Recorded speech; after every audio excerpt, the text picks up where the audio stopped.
लोकी season 2 का episode 4 है race against time, जहां एक तरफ लोकी की टीम टीवीए और इस अनरेवल होते मल्टीवर्स को बचाने की कोशिश में है, जिसमें बाय द वे कैंग का ही एक वेरिएंट उनका साथ देते दिखता है ओबी की मदद से ऑलमोस्ट, क्योंकि ये एपिसोड भी खत्म होता है एक मैसिव क्लिफ हैंगर पे। तो दूसरी तरफ रवोना रेंसलेयर सिर्फ कंट्रोल पाना चाहती है टीवीए का, बट इस सब के पीछे का मास्टरमाइंड कोई और ही तीसरा पर्सन है, सॉरी पर्सन नहीं एआई। एंड इस एपिसोड में इसके बहुत सारे हिडन क्लूज भी मिलते हैं जिन्हें अनरेवल करने की कोशिश करूंगा मैं इस वीडियो में। Hi super fans, I am Swapnil and ये है ब्रेकडाउन लोकी सीजन 2 के episode 4 heart of the TVA का, जहां साथ ही मैं बताऊंगा सभी hidden details and Easter eggs भी। So without wasting any more time, let's begin the video.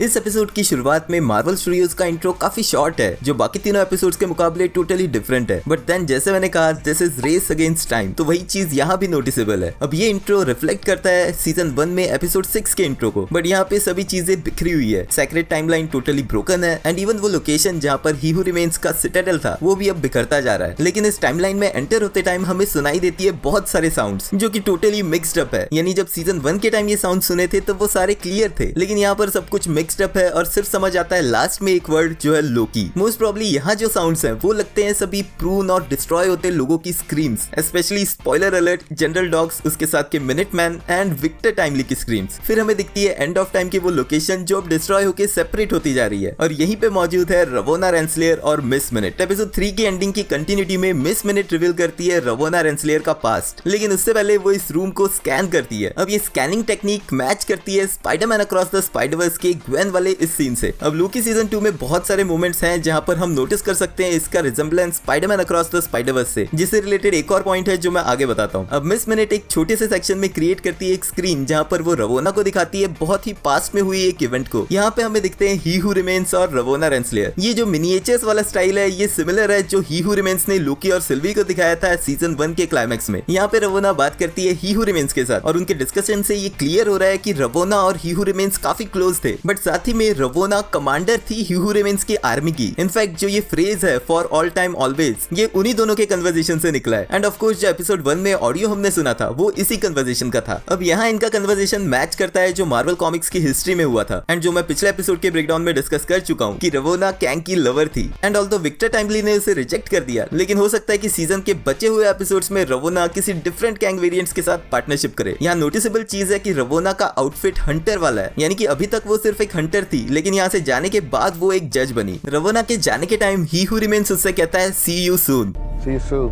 यही सेम चीज उसने सिल्वी से भी कही थी जब वो उसे मारने वाली थी।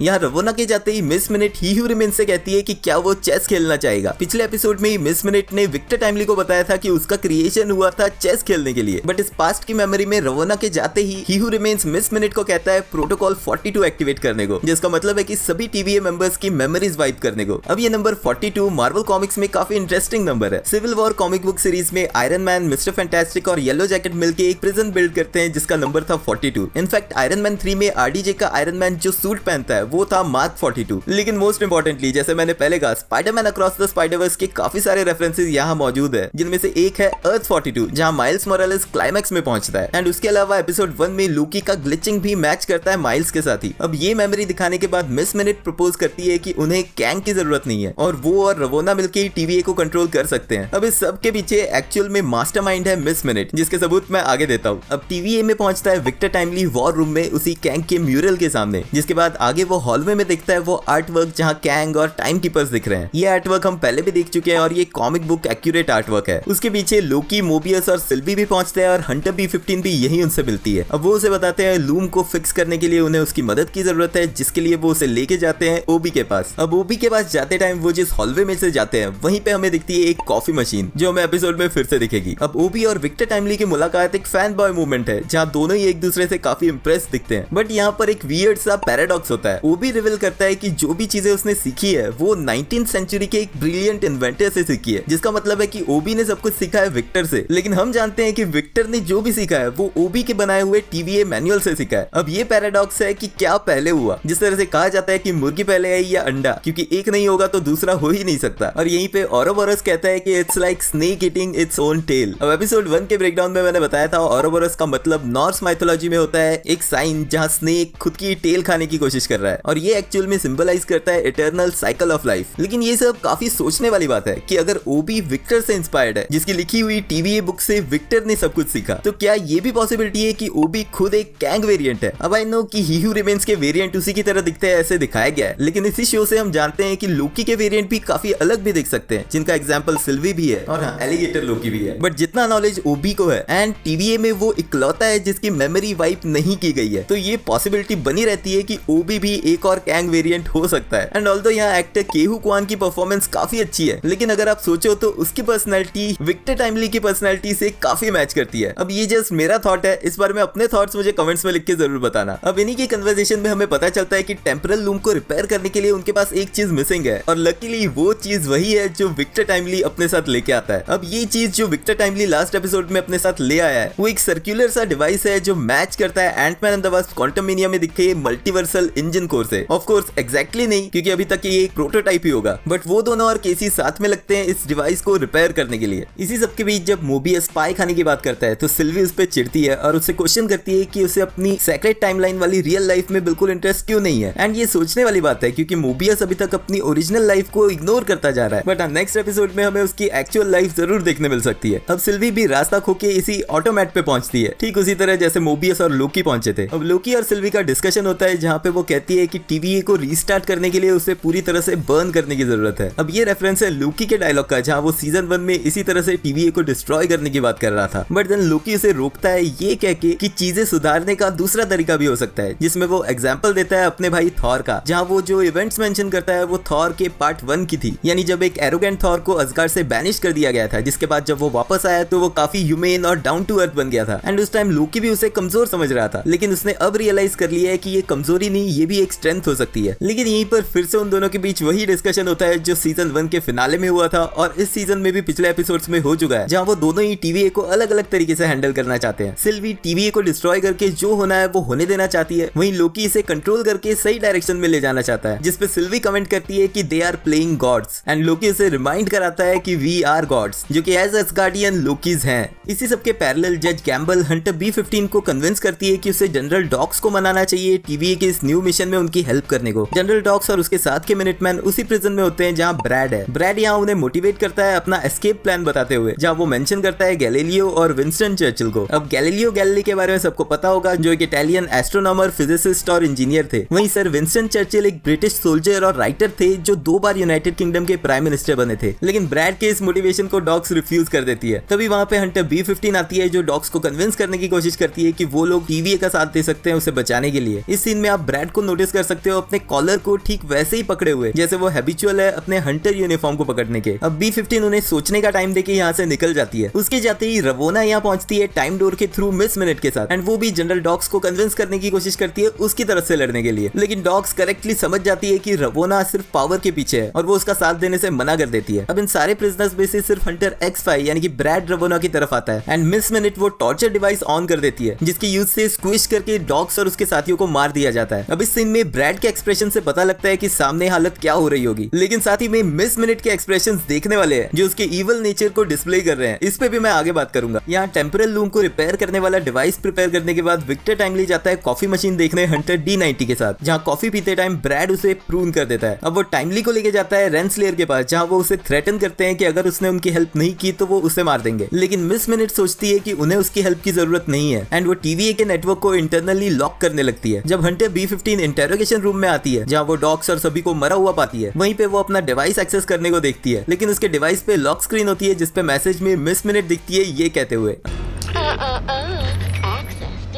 अब ये मैसेज बहुत ही अच्छा कॉल बैक है जुरासिक पार्क में डेनिस नेडी के कैरेक्टर का, जिसने इसी तरह से मूवी के क्लाइमैक्स में कंप्यूटर सिस्टम को लॉक कर दिया था और उसका भी डिनायल मैसेज इसी तरह का था।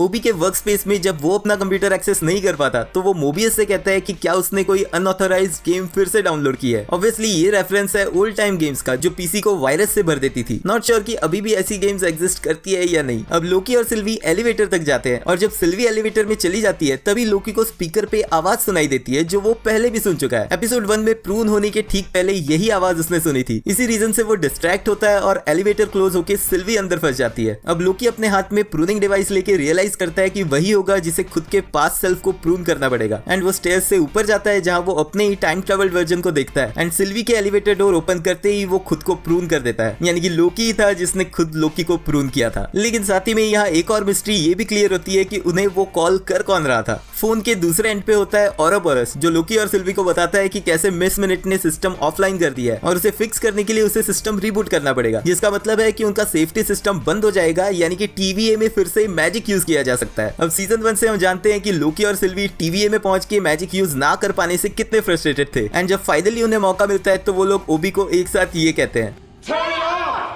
अब सिस्टम रीबूट होने के टाइम मिस मिनट ग्लिच करने लगती है। इस ग्लिच में जब उसकी बातें ब्रेक होके आने लगती है तो विक्टर उसे कहता है कि उसे मॉक करने की जरूरत नहीं। अब this is funny because Victor हकला के बात करता है, ये हम जानते हैं, बट विक्टर जिस एरा का है उस एरा में एआई और कंप्यूटर ग्लिचेस के बारे में उसे कुछ भी पता नहीं है, तो उसका ये रिएक्शन जायज है। अब शटडाउन होने से जस्ट पहले मिस मिनट पे 1 और 0 दिखते हैं, जो बाइनरी नंबरिंग स्कीम है एंड कंप्यूटिंग सिस्टम्स इसी के बेस पे वर्क करते हैं। अब शटडाउन होने के टाइम मिस मिनट विक्टर से कुछ कहना चाहती है एंड वी एक्सपेक्ट कि वो आई लव यू कहेगी, जो उसने पिछले एपिसोड की एंडिंग में कहने की कोशिश की थी, बट वो कहती है you will never be him. Again इस पे भी एंड में बात करूंगा। अब सिस्टम शटडाउन होते ही लोकी और सिल्वी जाते हैं विक्टर को लेने, जहां अपनी मैजिक की मदद से सिल्वी हंटर X5 को एन्चेंट करती है एंड X5 के थ्रू वो रवोना को प्रून करवा देते हैं, जिसके बाद वो विक्टर को लेके पहुंचते हैं टेम्परल लूम वाले रूम में और विक्टर के टेम्परल ऑरा की स्कैनिंग से ब्लास्ट डोर फिर से ओपन हो जाते हैं। यहाँ पे स्कैनिंग कंप्लीट होते ही वहां लिखा दिखता है वेलकम ही हू रिमेन्स। अब जब सबके बीच में डिस्कशन हो रहा होता है कि बाहर किसे जाना चाहिए टेम्परल लूम को रिपेयर करने के लिए, तो विक्टर डिसाइड करता है कि वही होगा जो जाएगा, जिसके पीछे वो रीजन देता है कि अगर इस मल्टीप्लायर डिवाइस में कुछ डिफेक्ट आया तो उसे ही पता होगा वो रिपेयर कैसे करना है। लेकिन अगेन इस मैनिपुलेशन के पीछे भी कोई और ही है। लेकिन वो लोग विक्टर को रोकते नहीं और वो सूट पहनता है और उस डोर से बाहर निकलता है। लेकिन बाहर निकलते ही टेम्परल रेडिएशन की वजह से वो स्पैगेटी बन जाता है। यहाँ हम विक्टर को उसी तरह के इस नूडल इफेक्ट बन के डिस्ट्रॉय होते हुए देखते हैं, जैसे Doctor Strange in the Multiverse of Madness में वांडा की पावर से रीड रिचर्स डिस्ट्रॉय हुआ था। And in fact more recently Ant Man and the Wasp Quantumania में स्कॉट लैंग का जायंट मैन वर्जन इसी तरह से नूडल बना था। बट यहाँ पर इन सबकी लास्ट होप विक्टर टाइमली के डिस्ट्रॉय होते ही लोकी और बाकी लोग टेम्परल लूम को डिस्ट्रॉय होते हुए देखते हैं। एंड फाइनली इस destabilized temporal loom heart of the TVA में एक ब्लास्ट होता है और वो इम्प्लोड करता है, जिसके साथ ही अंधेरा छा जाता है और एपिसोड यही खत्म होता है।